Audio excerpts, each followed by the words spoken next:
Well, what we know is largely coming from state television and radio, as you've said.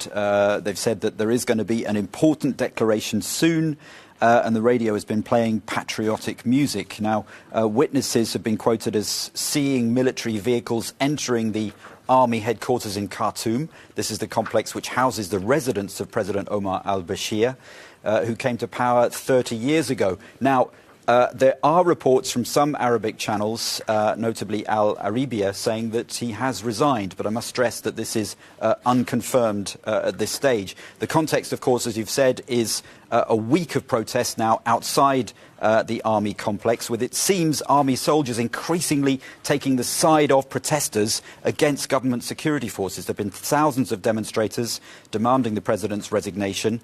There have been attempts to break up the crowds, with protesters being fired on, and reports equally of soldiers firing back at security agents. The police issued orders not to intervene against the protesters. There was a statement calling for calm and a peaceful transition of power.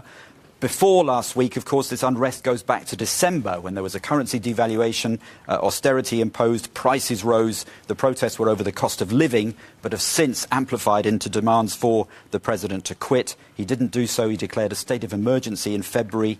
There have been non-violent protests, but dozens of people, even so, have been killed. And in the past few days, we've seen all this intensify. And let's take a look now at the context. How has Omar al-Bashir's rule seemed to the Sudanese? Yes, well, he's ruled with something of an iron fist over the past 30 years. He came to power himself in a bloodless coup in June 1989.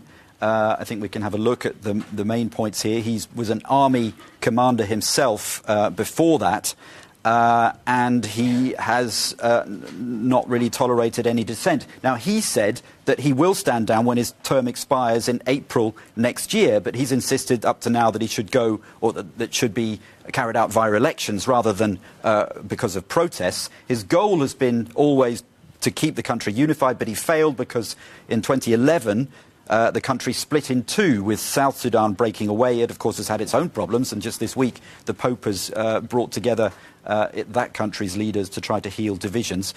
President al-Bashir has been, of course, accused of human rights abuses. There's an international arrest warrant out for him. He's accused of genocide, war crimes, crimes against humanity. There have been diplomatic efforts, notably from the Troika of the US, the UK and Norway, to call for a transition plan. And just this week they've said there must be calm, and this is a pivotal moment for the future of the country. It seems things are coming to a head, and how it ends very much depends on the military.